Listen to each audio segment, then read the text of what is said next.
Hey guys, this is Lawrence of the Ketones and Coffee podcast. Make sure to subscribe down below so you don't miss out on any of this great content. Hey guys, this is Lawrence. Welcome back to the Ketones and Coffee podcast, and thank you so much for tuning in.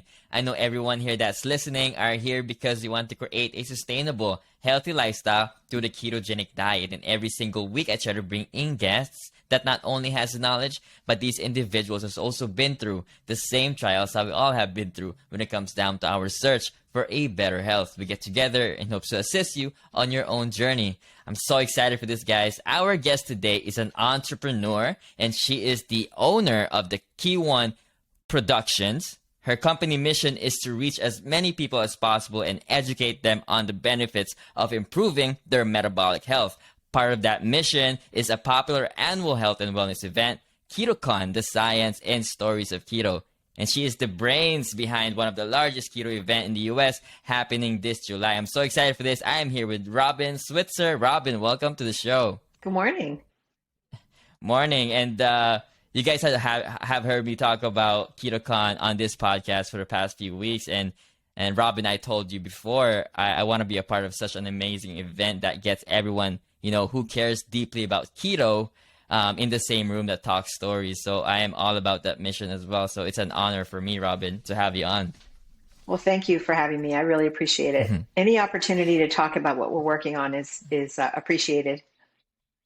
Awesome, Robin. Let's talk about your journey for a second here. I believe that you are now living a ketogenic / carnivore lifestyle, correct? Correct. I was listening to your previous podcast. You've consistently talked about some of the benefits you've experienced in the keto lifestyle and the carnivore. And let's talk about keto for a second here. Sure. I believe that our listeners can pick up some of the things that we've come across along the way. And, the reasoning why we choose this lifestyle is because of, something that happened in the past where it leads us to this lifestyle today. So in 2009, you stumbled upon low carb, and you talked about the proven weight loss capabilities of keto and being able to heal your body and rid of it of inflammation. From what I understand, you've tried absolutely everything before you stumbled on keto. And for me, I always say that the people who find the most success on keto are people that are curious, the curious ones, people who take it upon themselves to try everything out there. And I believe it takes curiosity and an open mind to be able to make that switch. And I want to learn more about your journey early on. Take us back to the earliest that you can remember in your life where you had started getting on this different diet. What was motivating you at the time and trying these different diets before keto? Well, it's been a long journey for me. It started for me really with just an obsession about weight loss. So at a very young age, I became concerned about my weight. Looking back, I was not overweight, but I thought I was. So that's where the obsession started. And that really came from being raised in a household and a family that was very weight obsessed. So my dad had always struggled with his weight. My mom was one of those people who could restrict and just lose weight. And my grandmother, my mother's mother, was obsessed with her weight and what she ate.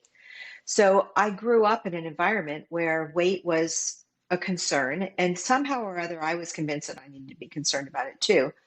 And so that's really where it started. When I was 11 years old, I convinced my mom to take me to Weight Watchers, and they made my parents sign some sort of a waiver because I was less than 10 pounds within what they considered the proper weight for my age and height.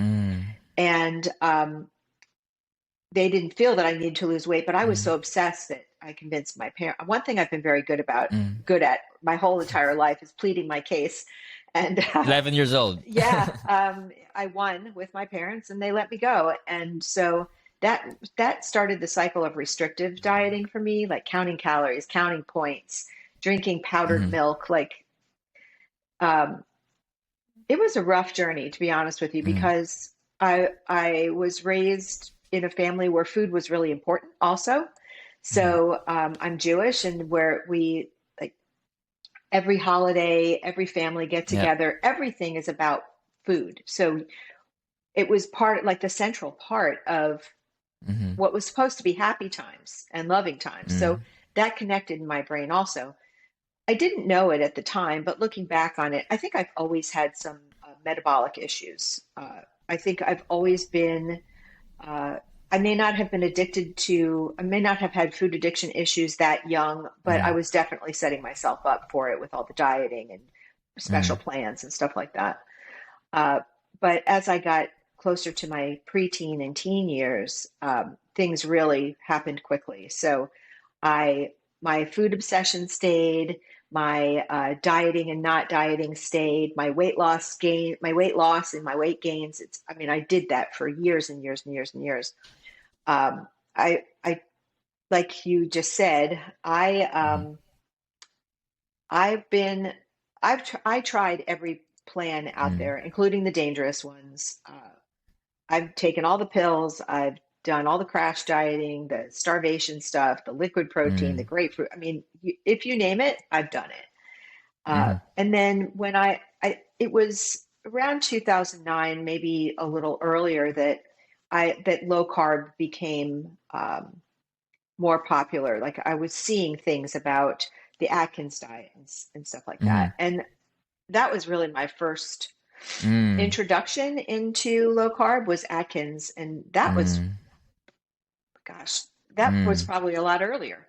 So Mm. anyway, in 2009, I did start doing the low carb diet, kind of like an Atkins version, and anything that I could find. And over the years since then, um, I used that as kind of an underlying theme towards improving my health. Mm. And over those years, I mean, from 1986 until Mm. uh, 2009 or Mm. so, I went through having children, working, all Mm. the stuff that people go through and kind of dabbling in Mm. all Yeah. of that the whole time, trying to find the Mm. answer to what was always the underlying theme was, Mm. I want to lose weight. That was always the underlying Mm. theme. Yeah. However, as I've gotten older and I've seen the fallout that happens in families when Mm. metabolic issues are not corrected, and I've watched that in my own family, my immediate family, uh, that it became much more personal and it became bigger than just the weight loss. So, Mm. did I answer your I wanna. question? There's so Oh many yeah, ways. Like there's, absolutely, absolutely. I want to talk to you about how some how keto diet is viewed as restrictive that becomes a sustainable lifestyle. I'll talk to you about that in a second. But to your story, I always ask people who's had an experience with many different diets. The diet culture has built this industry. We all know this. Who makes their bottom line around the words 30 days, few weeks, high intensity, short term goals. Some claims also have the cutting edge technology devices to sell people on the promise of losing weight while sitting on the couch, right? right.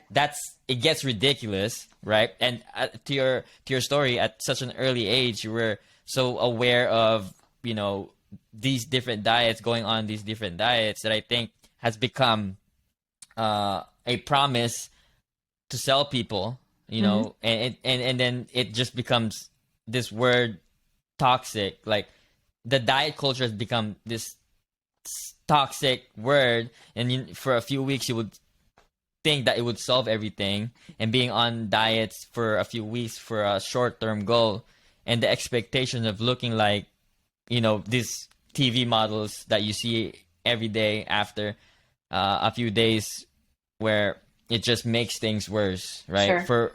For somebody who's tried everything out there, what's the difference between those diets and keto? Because looking at keto, my initial reaction is you have to restrict carbs, and if I look at my lifestyle before, it was mostly 50% carbs, and having to look back now what a restrictive diet then, when I first tried it, became a sustainable lifestyle.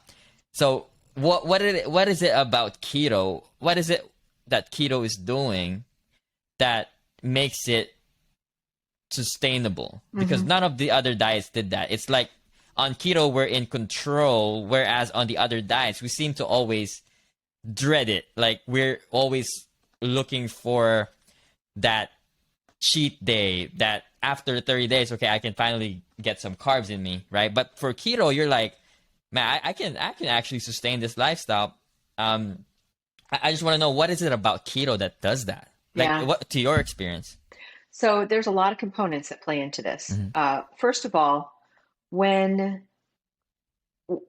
it depends on where you are in your journey, on the simplicity of this.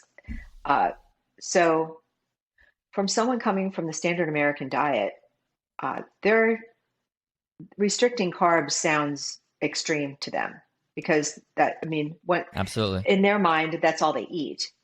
And coming off of that and transitioning to a low carb diet can be a challenge for some people. But the majority of the time, it's because they don't really understand what's happening in their body. So they don't understand that the excessive high carbohydrate processed food diet makes them crave more of it. They don't understand what's happening with their blood sugar. They don't understand what's happening with insulin. They can only resonate with the physical symptoms, and they don't really understand theoretically what's really happening.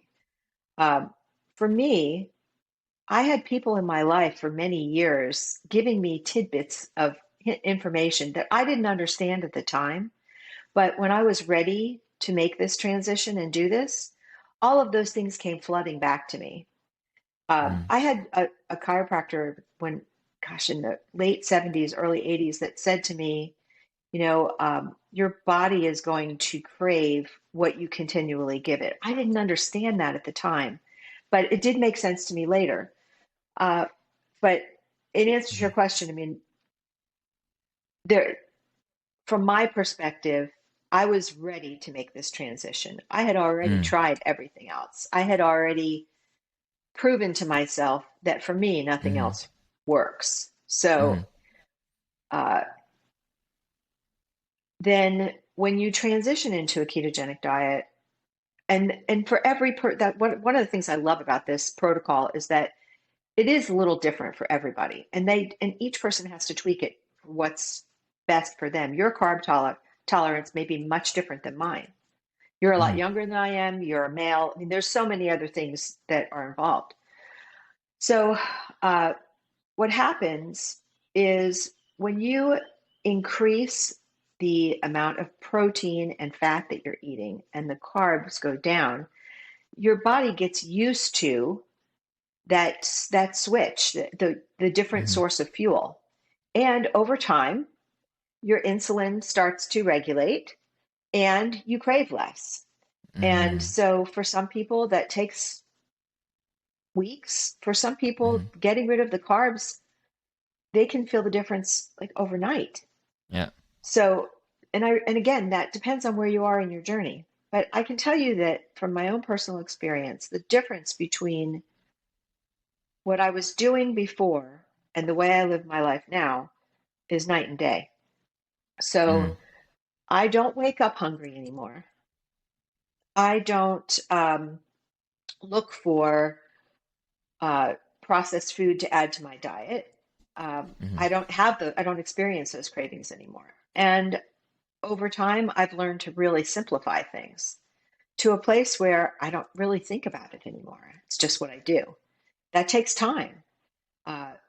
And for younger people who are just finding this type of lifestyle, they will feel the difference in their mental and emotional health immediately. Cutting those inflammatory foods and ingredients out of their diet and lifestyle, within a day or two, they will feel the mental clarity. They will feel the emotional stability. Because you can recover a lot faster. You can bounce back a lot faster than someone who's 60. Yeah. Yeah, and there's this addictive component into these other diets that we talk about. Mm-hmm. Like, if you're restricting, you're not eliminating, you're just, in a way, you're just restricting your calories, but still take much of the carbohydrates that causes this inflammation in your body. Right. Then if you do understand that those certain foods triggers your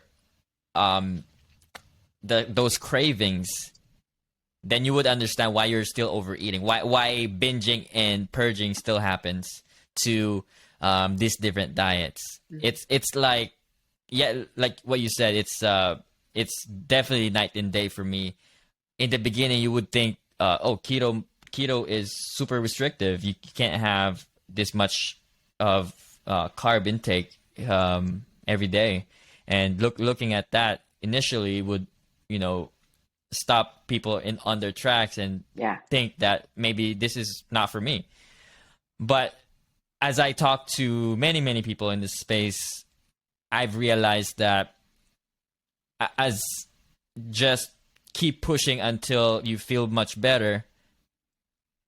And I mean, you can stick to anything in the first 30 days. If you give yourself that and experience the benefits long enough, you would find keto to be very, very sustainable. Mm-hmm. And much of the healing comes after a few weeks, after 4 to 6 weeks. So if you cross that... I'm sorry, go ahead. Go ahead, sorry. I was just going to say, my experience working in this space has shown me that a lot of people struggle with the mindset, the mental side of this.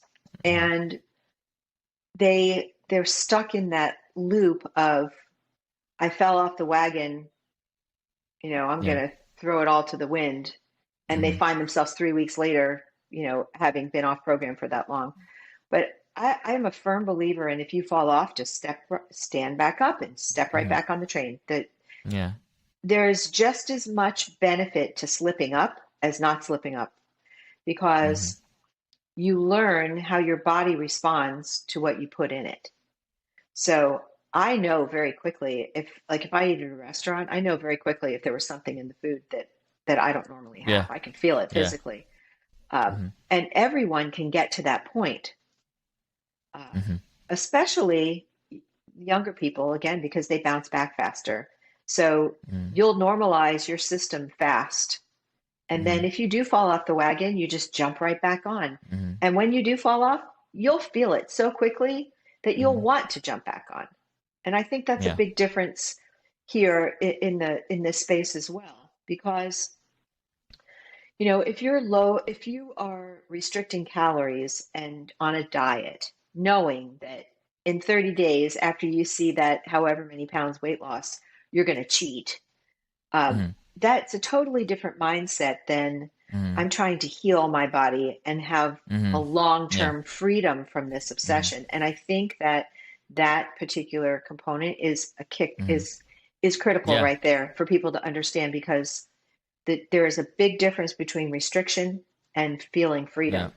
So as a young person, I was obsessed with what I was eating, when I was eating, what diet I was on, how much I weighed. And the opposite is true today. So I am completely free from that. Of course, I mean, everybody's human. I have, the past 2 years especially have been difficult. There's been a lot of challenges, and old habits die hard. But I mean, I would say 90% of the time, maybe even more, I'm completely free of that obsession. And to me, that's a huge win. And it's so exhausting. Those other diets are so exhausting where, okay, you would lose the pounds, but you would gain it quicker than you lost it. Sure. And you're so, it's mentally too, like when you are restricting calories and you're always hungry and you never feel satiated. Right. On those diets, I never felt like I was satiated. I would be full, but I would never get satiated with, restricting calories. And I think you're right that the mindset piece of it is key. You can't just look at it as a short-term goal. But in some cases, like for myself, I started a keto diet just to lose weight in the beginning, but then I had that other underlying issue where keto diet was able to fix. Like I was depressed. I was at that point in my life that there was so much brain fog, and when I crossed that line, I felt so much better, and I was able to link that to eating carbs, and I was just like, I was blown away by the results I was getting. I was losing weight, yeah, for sure, right? That was the goal in the beginning, but when I started getting these other benefits, I couldn't see myself going back to at that point. It was okay for me to let go of the carbs, right? I'm not perfect. I would still go off track, but those times would be a quick reminder for me that the reason why I'm here, because like you talked about that sensitivity that you have now, where you would know when you would feel when there was something in your food that's causing you this feeling. Like, do you is that common with people on the keto space? Are they because everybody that I talk to, like, they have that sensitivity to food as well. Like they would feel if they ate over the carb intake that they want to target for. But is that common? I think the process of this journey gets people more in touch with their bodies. So I think innately we all have that ability, but we lose touch with it as we age if we're not taking care of our health. So one of the commonalities in all of the people that you've interviewed is that we're all interested in our health, for either reversing a metabolic disorder, addressing some sort of a disease that they have in their body, aging. We're all focused on improving the quality of our lives. And I think that there's a lot of people who recognize finally that there is a connection between the quality of your life and what you put in your mouth. Absolutely. I want to talk to you about your transition into the carnivore lifestyle, because a lot of people in this space, going from keto to carnivore it's common, right? And for many different reasons. What was your reason to transitioning into the carnivore diet? I was looking to address gut issues that I was having. And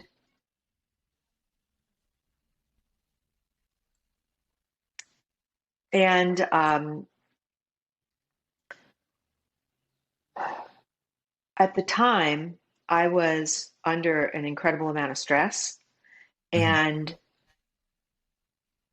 I felt like simplifying my diet would eliminate at least one layer of stress for me. So, sorry, there's a bug flying in my face. Summer. So, I mean, that was my original intention, to see if I could regulate ghrelin a little bit better, if I could improve my gut health. I was experiencing bloating and stuff like that. And healing comes in layers. So that's the other thing that people don't recognize when they initially come into this space, is that, healing is kind of like an onion. You peel the first layer off and you heal one part, and then you peel the next layer off and you heal another part, and you go deeper and deeper and deeper over time. And depending on how long you've been metabolically dysregulated, that process can take some time.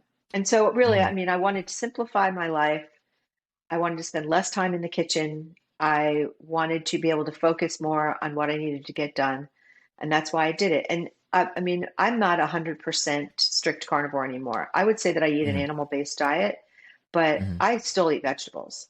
I've gone through the process of understanding what agrees with me and what doesn't. Yeah. The Yeah. key for me was wearing a continuous glucose monitor because I could literally see what the effects were of what I was eating in my blood work or in my blood readings. So uh, there are a handful of vegetables that I do really well with. They agree with me, that I don't get bloated from them. I don't have a blood sugar issue from them. And so I do include those in my diet. Yeah, and so many people talk about on the carnivore space talk about they could always go back to keto and still experience the same benefits on the carnivore diet. Mm-hmm. Yeah, and I heard so many people talk about that freedom that carnivore gives them, right? Most of them are for mental health issues that Yes. carnivore was able to address the symptoms, most of them. So the healing that comes from just eating an animal-based diet is always been available to the keto space. We always hear how living a carnivore lifestyle can relieve of depressive symptoms for one. Sure. And that's why it's always been something that I do from time to time as well. So it's really given me but I can't let go of the keto treats yet. And but yeah, I heard you talk about still you could still overeat on keto. Do you still find yourself in that space, or is that something that you've totally fixed on this lifestyle? I think that as over the years, as I've simplified my diet more and more, I don't experience the overeating anymore, mainly because I'm so in tune with how I feel. Maybe holiday times, I find myself overeating. That's kind of a lapse into old habits, dealing with emotional stuff through eating. Um, the win is that I recognize it when it's happening, where I didn't understand it when I was younger. So I can deal with it now, and I can make a conscious decision about what I'm doing. Where I still struggle is in anything processed. So for me, what works best for me is I eat 1 or 2 meals a day, and that's it. So anything that's a snack food is kind of like a trigger for me. So if I eat something like that, and occasionally I still do, I'll eat it when I have a meal, but I won't eat it in between. So snacking is an issue for me. And I find that I am most successful. I sleep better. I work better. I have the mental capacity to do what I need to do when I limit the amount of time during the day that I eat. So this is kind of a segue into intermittent fasting. So I think that how often and for how long during the day you eat is just as important as what you eat. Because when I first started keto, I went against all of the recommendations to track my food because that just brought me right back to Weight Watchers. And I did not want to, that put me in a lying to myself kind of environment where I'd have to check the boxes that I only had 2, but the truth is I really had 4, that kind of stuff. I didn't want to do that. So I probably was overeating in the beginning, eating more calories than what I needed. But I kept doing it anyway because of that satiation factor.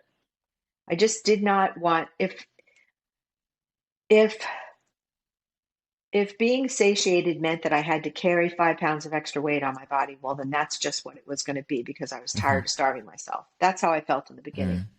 Today, like I said, I mean, those snacks and stuff those are triggers for me, and I can overeat them. One of I loved like those carnivore crisps and the carnivore snacks. I love those.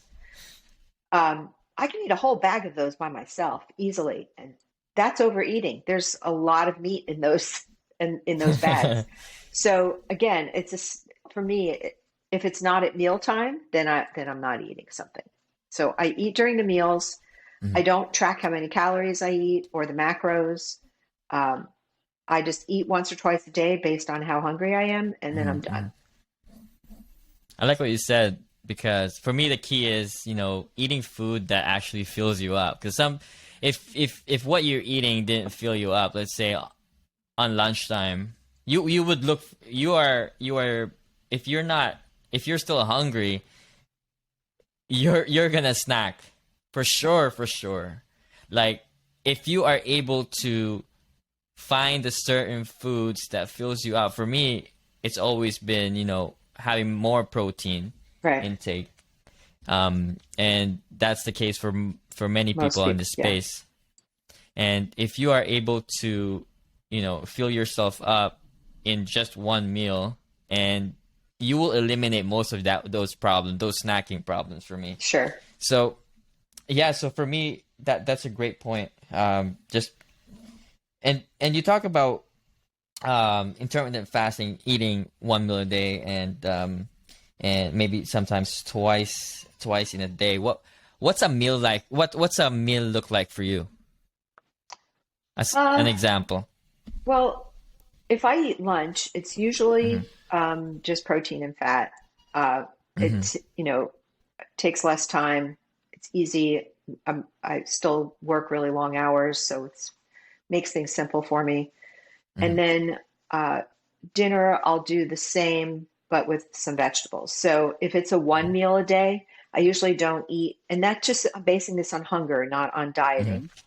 If I don't eat until 2 or 3 o'clock in the afternoon, which is very common, that one meal will include protein, fat, and vegetables. So some of the vegetables that I have no problem with are things like asparagus, broccoli, leafy greens, cucumbers. I love cucumbers, olives, sometimes red peppers, maybe a little bit of tomato. I mean, a lot of that is actually fruit, but what other vegetables? I mean, pretty much any green vegetable that's not starchy, I like, but I don't pile on the vegetables. I just add it to the protein that I'm eating. Yeah. I probably eat a couple of maybe 2 cups of vegetables if I had to guesstimate at a meal. And then I don't weigh the protein. I could be eating 8 ounces. I could be eating a pound. I don't know. So I eat until I'm full, and then I'm done. Yeah. That's it for the day. If it's a 2 meal a day, it's kind of the same thing, broken up into 2 meals, or the vegetables are in one meal and just protein in the other. So, I mean, just the fact that I can say that it's so different every day and I don't obsess about it is really, it's a huge win, because if I look back 20 years ago and you had asked me what I eat, I would have given you a long list of stuff that I do not eat, will not eat, only eat, Yes. I just don't have to obsess about it anymore. The fact that we only eat, the key there is, I think you only eat when you're hungry, is only eating actually when you're hungry, because eating before keto was, they tell you have to eat 3 times a day. You have to, At least. I don't imagine myself eating in the morning, first of all, because I am just more productive when I'm working in a fasted state. Right. First of all. That should tell you something right there. Yeah. That alone is a huge eye-opener for a lot of people. So if you feel physically better when you are in a fasted state, what does that mean? I mean, what is happening in your body that makes it so?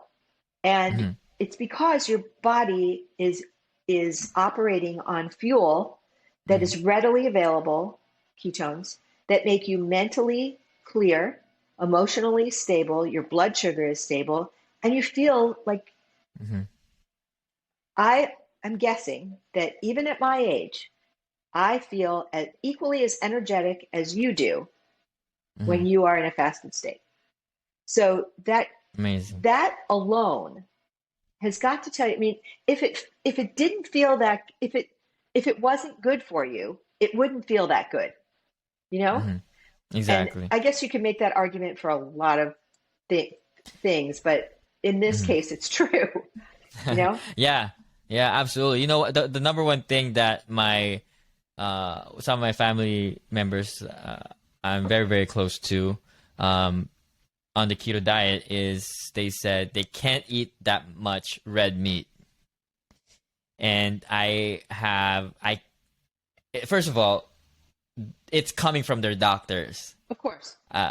First, and I obviously they will believe their doctors before they believe me, right? So that's become their I don't want to say their crutch for many different reasons, because if you are unable to eat that much red meat, then they're thinking, what are you eating, right? So for me, what is your experience with red meat? And they vilified red meat for years because of what the sugar has done to the body, right? They talk about red meat causing heart attack, red meat causing high blood pressure, cancer, and your colon gets blocked. Yeah, I've heard it and all. you've been eating this way for many years, and you're okay. Your blood work is okay. I just wanna get it out there for the people that are listening. My blood work is completely normal. My cholesterol is all normal. Yeah. Why shouldn't they be so afraid of red meat? Many of these people are that's their main issue with it, like red meat with keto, like red meat. That's kind of silly. How do you get satiated? You eat protein, right? So not following a low carb diet because you don't want to eat red meat is silly. First of all, because you don't have to eat red meat. You could eat seafood every day. You could eat chicken every day. You could eat pork every day. So the red meat thing is, I mean, to me, that's trash. that's a silly reason. Argument. Yeah. Yeah, it really is. And you know what? There's a lot of misconceptions about keto. If you ask the general population what they thought the ketogenic diet was, I guarantee you they would tell you it's eating a lot of bacon and processed cold cuts. Of course. And the mainstream. Yeah.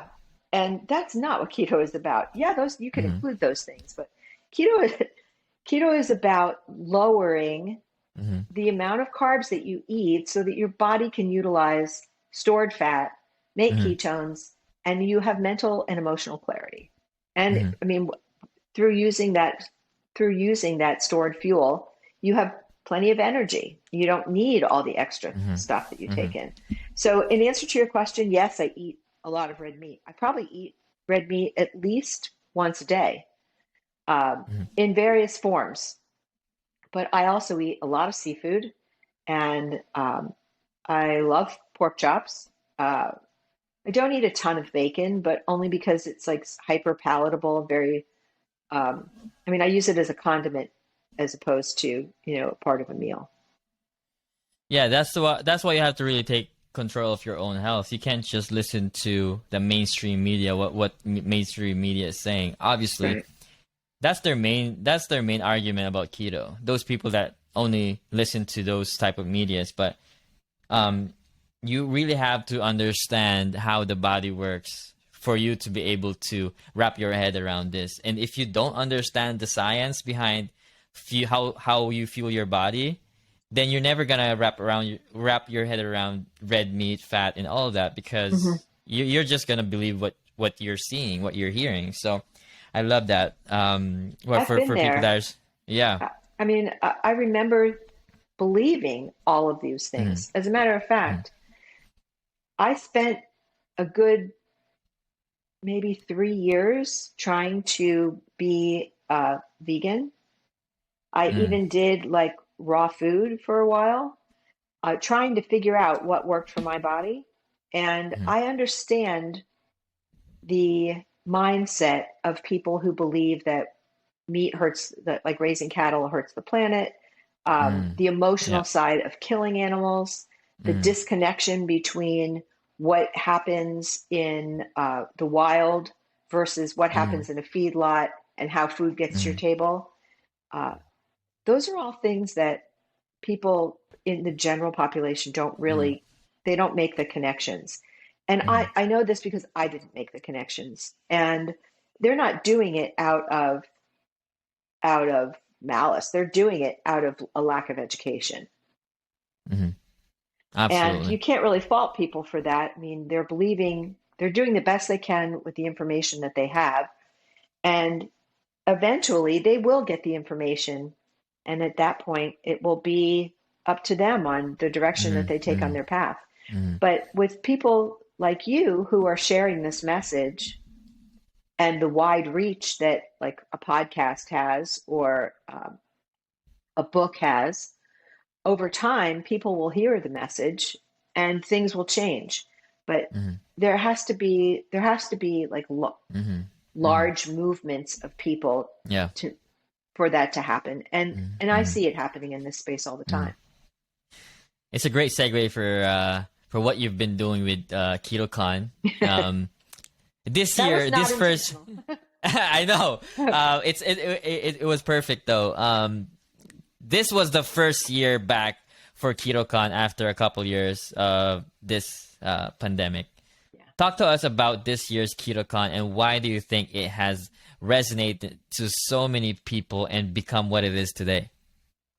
Well, we started doing KetoCon in 2017, and the purpose of doing this event was to bring together the community of people that we had developed through social media, bring all these people together kind of like in a celebration of what we had shared together, learned, what we had, how we had improved our health. And, you know, the community aspect of a health protocol it really helps a lot of people. And we didn't have anything like that outside of Facebook at the time. So we decided to bring this group of people together for an event, and it was a huge success. People loved it. It was the first keto event that I'm aware of in the world, but of that scale anyway.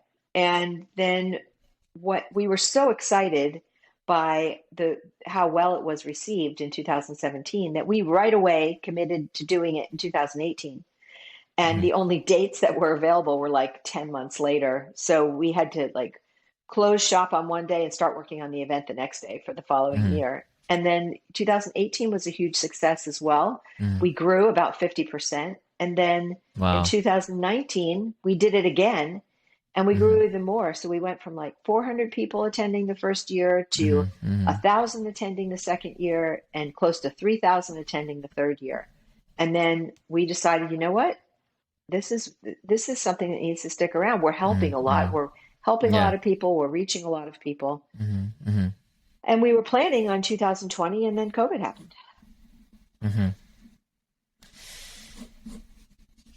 KetoCon is just, you know, including if you feel like, and this is for everybody, like as an example, in my experience, I probably know a couple of people that's doing keto in my community here in my own families and friends, just a couple of people. It's not common to know anybody that's living this lifestyle, and having this online community is great, right? Obviously, you get to talk to other people online, get to talk to them, messaging them, you know, back and forth. But having an event face to face, getting to know these people, getting to know these real people behind the screens are absolutely doing the greatest for this community, because there are things that you could share face to face that you can't online. And you know, there's just this community feel to it, a real community feel to it, going into these types of events. You must be very proud of KetoCon from the outside looking in, looking at these names at this year's KetoCon, these are leaders of the space that we're looking at here. Every single one of them are very, very proud to be a part of this year's KetoCon, and not just speakers. There are hundreds of vendors that are going to be participating as well. I can't imagine how much work it takes to pull off one of these events. But I wanna ask you. You want to know? What can you say that you are most proud of in this year's KetoCon happening in Austin this July? Well, I mean, this has become like a passion project for me. It's really, it has become my life's work. What am I most proud of? Well, I'm most proud of the fact that we're actually doing it. Because a lot happened in 2020, and we had vendors and ticket holders that signed up to come to 2020, and we couldn't do the event. And so, I mean, the funds that came in to pay for the event went right back out, like all the ticket sales and vendor sales. Those funds don't sit in someone's bank account. They pay the bills for the event, and we had to cancel it, postpone it 3 months before it was supposed to happen. So it was March when we had to do that. So all the bills were paid, and we agreed to honor the investments that were made in the event when we could do the live event again. And I mean, my name and my professional reputation are tied to this event. Like, it's everything that I do. So my intention, my goal was, when we do a live event, not only were we going to honor all the investments that were made. At the time, I didn't own the event, by the way. I didn't own the company that owned the event at the time. I was only working for the event. Now I own it, but I wanted to honor all those investments and put together another event that was of the caliber or higher of what we've done in the past. And that's what we've done. So we called together all of the people who have supported us in the past, who have been involved, who are a positive influence in this community. And the positive influence thing is a big one.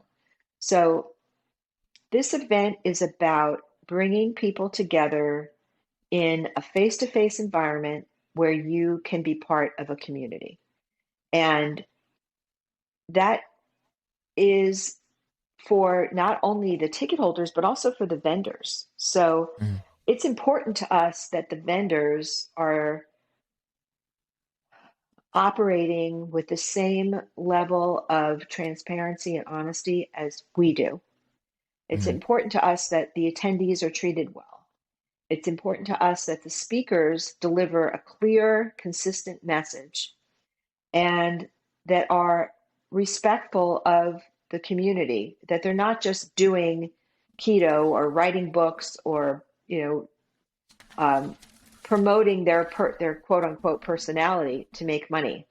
So everybody that's involved in this event is at that level where we're all trying to make a difference. We've all been brought to this space through some sort of our own crisis, some sort of our own health obstacles.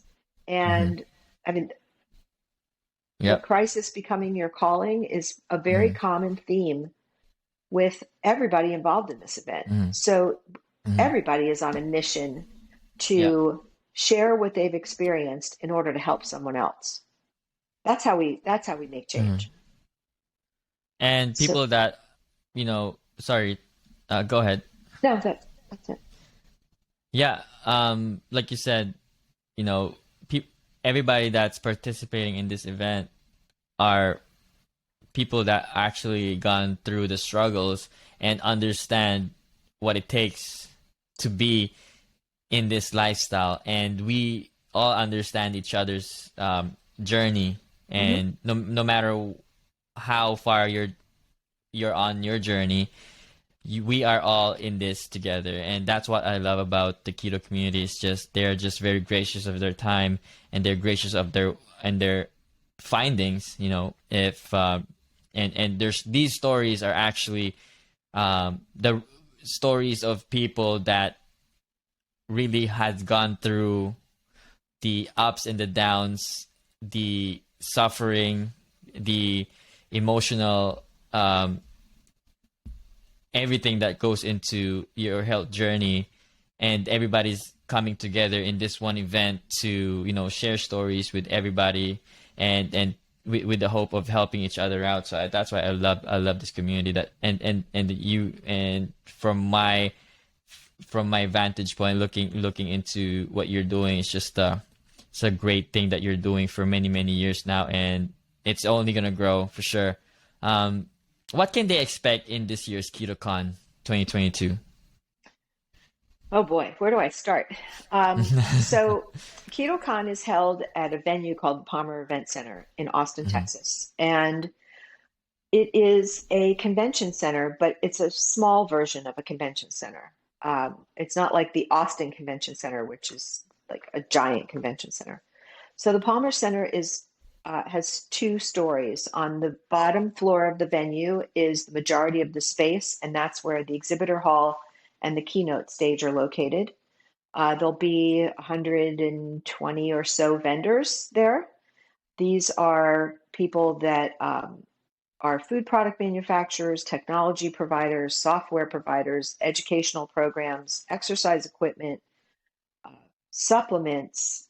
Biohacking is becoming pretty Mhm. popular in this space, so that will be a component in this as well. And so there'll be a wide variety of vendors. The interesting thing with the majority of these companies is they were all started by people like you and I. Mhm. They they started on this journey themselves, and they found a need for something because it was something they were looking for themselves, and because it wasn't available, they developed it for themselves and then Mm. started a company. So, and they're growing companies based on their on that experience. So that's an interesting component. So back to the venue, there's a keynote stage on the first floor that has seating for about 1,100 people. And then upstairs, there's three breakout rooms. So two of them are for the general ticket holders, Mhm. and one of them is strictly for the VIP ticket holders. And so during the event, we have speakers on all of those stages pretty much all day. So on Mhm. Friday, we start at 8 o'clock in the morning. The venue opens. The first speaker takes the stage at 9, and we are running speakers on the keynote stage and in the breakout rooms. And that's pretty much all day. We also do a medical panel on Friday, which is a panel of Mhm. 7 medical professionals that will introduce themselves, share their story, what they do, and open the mic to the audience to ask Mhm. questions. Then on Saturday, we have a similar schedule. Uh, then on Saturday, we do the fitness panel in the afternoon. And then also in the afternoon, we have 2 hours for Mhm. dedicated exhibitor hall time. The exhibitor hall is open from 7:30 in the morning until 6 at night on Friday and Saturday. Then on Sunday, we're doing a carnivore panel. So it's a panel of leaders in the carnivore space talking about their experience with carnivore. And we also do a success stories panel. So in total, we have 60, I think we have 65 speakers in Mhm. total. And they are a combination of speaking in one of those 4 stages at any given time, speaking in the panel discussions. Mhm. And then we're also doing, we have a demo booth set up this year so that we'll be doing cooking demos Mhm. and other interesting topics. I don't know if you're familiar with Bill Mhm. Schindler. Mhm. Bill wrote the book Eat Like a Human. He spent a lot of time working with National Geographic and studying uh, the history of our diets and Mhm. tools that were used by Stone Age people to find food. He's going to be doing a demonstration Mhm. on Stone Age tools. We have a few personalities in the space that are coming to do meet and greets in the networking lounge. There's just going to be constant activity from Friday morning when we open until Sunday when we close. Mm-hmm. And we do offer 3-day and 1-day tickets. I always advise against the 1-day ticket because there's no way you're going to see everything you want to see in one day. And the schedule typically has last minute changes. And if there's speakers that you wanted to see on Friday, sometimes they have to get switched to Saturday because of personal needs. So, I always encourage people to come for the entire 3 days. Yeah, why not make it a long weekend for the family? Bring the family. Right. And this takes place in Austin, Texas, at the Palmer Event Center on July 8 to 10 this year. So if you're interested, guys, I got discounted tickets for you. If you go to ketocon.org, click the Get Tickets button and use the discount code Ketones and Coffee at checkout, you'll get an extra 10% off the 3-day full conference passes.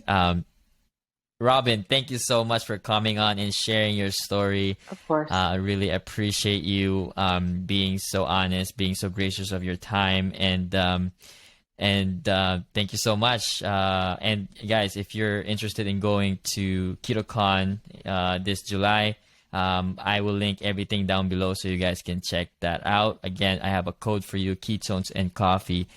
Use it at checkout and get a 10% off the 3-day full conference passes. Robin, thank you so much. Thank you. Thanks for having me.